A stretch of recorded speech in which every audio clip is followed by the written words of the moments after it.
Disneyland, the abandoned kingdom. The storm had been crawling across Anaheim for 3 straight nights, thunder rolling like a slow drumbeat of warning. Everyone in the area knew the legend. The original Disneyland had not been closed for renovation in 1993. It had been sealed. But when thrill seekers pried open the rusted gate decades later, something inside woke up that had been waiting far too long. A group of urban explorers, Ethan, Maya, Ben, and Mortessa, had built their small YouTube channel around exploring forgotten places. This time, they wanted the big one, the abandoned Disneyland. "Think about it," Ethan said as rain streaked down the windshield of their van. "First one's inside since the fire. This'll hit 1 million views overnight." Ben checked the faded blueprint he'd bought online. "They say the fire started near the animatronic control room." "Electrical malfunction," Maya snorted. "Yeah? Then explain the rumors of the ride singing after they cut the power." Tessa, quiet in the back seat, whispered, "My grandma worked there. She said the dolls never stopped moving." The others laughed uneasily. The gate loomed ahead, twisted metal teeth, the sign above it half hanging. "Welcome to the happiest place on earth." Ethan forced the padlock until it snapped. The gate screamed open. Beyond lay a drowned kingdom of rusted rides, cracked concrete, and skeletal trees that rattled in the wind like dry bones. The air smelled of burnt plastic and mold. As they stepped in, every phone and camera lost signal. Ben tapped his screen. "No bars. Great. Perfect atmosphere," Ethan muttered, hitting record anyway. They crossed Main Street. The once bright storefronts were hollowed-out mouths. The candy shop window was fogged from the inside, as if someone had just breathed against the glass. It started with a faint song, soft, broken music echoing through the mist. "When you wish upon a star..." Tessa froze. "Do you hear that?" The others nodded. The tune was warped, slow, like a vinyl record melting in the sun. From the fog emerged shapes, costumes still worn by employees who'd never left. The Mickey head was blackened, the fabric stiff with ash. The eyes were hollow holes leaking something dark. They didn't walk. They glided. Ben whispered, "Animatronics?" "No," Maya said. "They're breathing." The figures turned their heads in perfect unison. The air dropped 10 degrees. They ran until the castle towered before them. Cracked spires, vines crawling up its sides, flags shredded into ribbons. The drawbridge groaned as they stepped across.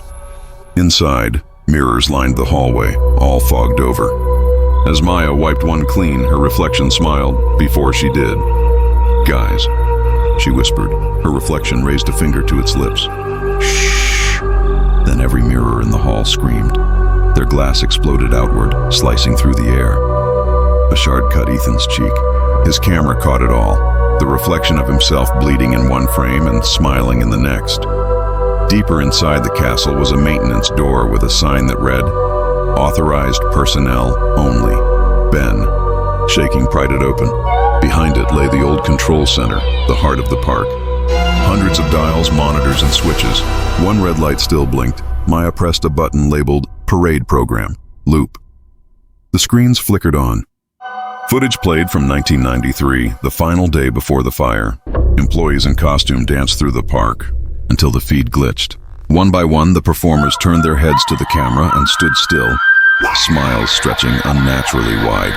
In the reflection of a monitor, Ethan saw movement behind them. "Don't turn around," he whispered. Tessa, trembling, whispered back, "Why not?" "Because I think one of them followed us in." The red console light flickered against their faces, pulsing like a slow heartbeat. The air grew heavier, humming with static. Ethan's hand shook as he aimed the camera toward the shadows. Something stood between the old machinery, just tall enough to brush the ceiling, its outline shifting like smoke in human form. Then it moved.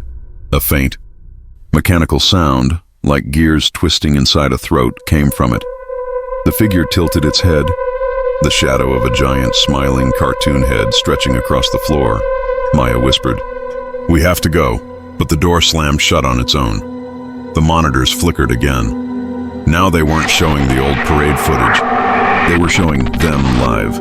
Every corner of the park, one camera feed showed Main Street, except now, It wasn't empty. Dozens of costumed mascots stood in rows, motionless, all facing the castle. Tessa gasped. "How are they?" The figure twitched and vanished. When the lights returned, Ethan's camera was gone. Only the faint sound of laughter echoed from the speaker above. "When you wish upon a star." But this time, it wasn't a melody. It was a scream disguised as one. They stumbled out of the control room, running until they found a hidden stairwell descending beneath the castle. The air was damp, reeking of burnt oil and decay. Faded signs read, "Utility corridor, restricted." And beneath it, another. Character storage. Maya turned on her flashlight. Rows of mascot heads lined the walls. Mickey, Goofy, Donald, each blackened and melted from heat. Some still had eyes inside. Ben whispered, "They stored them here after the fire." "No," Tessa said softly, pointing. "Look closer." Each head had fresh moisture around the lips, as if they'd been breathing. Suddenly, one of the Mickey heads rotated on its own. Its eye sockets stared right at them. It grinned. Ethan's missing camera sat on a shelf. The screen blinked. File 666, playback initiated. The video showed them, all four, standing exactly where they were now, except behind each of them, a figure in costume was watching. They burst into what used to be the underground parade corridor, a long tunnel where floats were once stored. The walls were smeared with soot and faded paint, but the sound returned. It's a small world after all. The tunnel lights flickered. In the stuttering glow, dozens of dolls appeared along the walkway, half melted, limbs missing, eyes glowing faintly blue. They started moving. Some crawled across the floor, dragging their plastic torsos. Others hung from the ceiling like spiders, limbs bending backward. Ben screamed as one doll dropped on his shoulder, its jaw snapping open wider than humanly possible. He threw it against the wall, but it only laughed, a high-pitched mechanical giggle. Maya yelled, "Keep moving!" The tunnel ended at a door labeled Fantasyland Control Chamber. They pushed through, slamming it shut behind them. The room opened into a vast underground hall. The remnants of rides stood in ruin, rusted carousels, shattered mirrors, and the skeletal remains of animatronic figures. In the center, a throne made of broken ride parts and mannequin limbs. On it sat the mascot from before, its giant head cracked, revealing something pulsing and organic underneath. It lifted its gloved hand and pointed at them. Behind it, an old animatronic fairy twitched to life. Her voice was warped but clear. "You wish to enter the happiest place on earth." Her smile cracked wider. "Now you belong here." The throne creaked as the figure rose. With every step, its body made the sound of squeaking metal and grinding gears. Tessa clutched Ethan's arm. "What is it?" Ben's flashlight flickered. "It's part human." Beneath the costume fabric, something moved, like flesh grafted to machinery. On a control table nearby, a VHS tape sat in the open. Label: Project Neverland, 1993. Maya shoved it into a dusty player. The screen blinked to life, showing a boardroom full of Disney executives. One of them was crying. A voice off-screen said, "Subject 01 bonded with the character programming." The consciousness merged successfully. "Proceed to containment phase." The screen flickered, now showing a small boy strapped to a chair, wearing a prototype Mickey head. He screamed. Electricity surged. The body stopped moving, but the head kept turning. The feed cut out. The lights went out. In the pitch black, a whisper echoed, "Do you want to see him again?" The room filled with faint laughter. Hundreds of overlapping voices. One by one, the animatronics began to move again. Their joints screeched, their eyes flickered. Ethan's flashlight illuminated the walls, covered in names. Thousands of them, each one etched under the same date. July 17th, 1993. Maya ran her fingers over the names. "These are employees." Then one of the names began to bleed. Dark red liquid seeped from the carved letters, running down the wall. Suddenly, a cold hand grabbed Maya's wrist. She turned. It was her own reflection, emerging from the glass panel beside her. The reflection smiled and whispered, "Stay forever." Maya screamed and fell backward, shattering the mirror. Behind her, the costumed figure's head tilted, its eyes glowed white. You can't leave the happiest place on earth. The air beneath the castle was suffocating now. A faint mist crept from the broken pipes, swirling like smoke. Every footstep echoed back 3 times, as if the tunnels themselves were whispering. Maya and Ethan led the way. Ben and Tessa followed closely, flashlights trembling in their hands. They had no idea which direction was out anymore. Every hallway looked the same: blackened walls, cracked tile, cartoon murals peeled to reveal something fleshy underneath. They turned a corner and stopped. Before them was a long corridor lined entirely with mirrors. Each one dusty, fractured, but somehow reflecting clearly, even though their lights flickered weakly. Ethan said, "This wasn't here before." As they stepped forward, their reflections began to lag. Each reflection moved a split second slower than the real person, until one reflection didn't move at all. Ben froze. His reflection smiled back, though he hadn't. Then, slowly, the reflection raised its hand and waved. Ben whispered, "Guys, it's me, but it's not me." Suddenly, every reflection came to life, smiling, twitching, their eyes pure black. The glass began to ripple like water. Then, hands burst through the mirrors, cold. Translucent hands grabbed Ben's shoulders, yanking him toward the glass. He screamed, kicking and thrashing as his body was pulled halfway inside. His face disappeared into the mirror, and then his reflection blinked inside it. Tessa grabbed him, pulling with all her strength. But when she yanked him free, only a hollow, pale shell of his body fell backward. His skin was empty. His eyes mirrored. The corridor went silent. Ethan whispered, "We have to move." Behind them, Ben's mirrored body stood up and smiled. It followed. They ran until their lungs burned. The tunnel opened into what used to be the Toontown Theater. The stage curtain hung in tatters. The seats rotted and covered in mold. But the sign above the stage still read, "Smile Forever." Ethan's flashlight flickered across the seats. Every one of them was filled, not with people, but mannequins. Hundreds of them. Their faces were painted white. Their mouths stretched wide into permanent grins, and all of them faced the stage. A projector started on its own, casting a flickering black and white cartoon on the torn screen. It was old Mickey Mouse footage, but the longer it played, the stranger it became. Mickey's smile began to drip down his face like tar. The background turned from white to red. A distorted voice began to speak through the static. "Smile, it's showtime." The mannequins' heads began to turn toward Maya and Tessa. One by one, their painted eyes started to move. Tessa whispered, trembling, "They're looking at us." Then, the mannequins stood up, rows and rows of them, moving in perfect synchronization. Their jaws opened as one, emitting a sound like grinding glass. Maya grabbed Ethan's arm and bolted through the emergency exit. The last thing they heard was the laughter, endless, mechanical laughter echoing down the halls.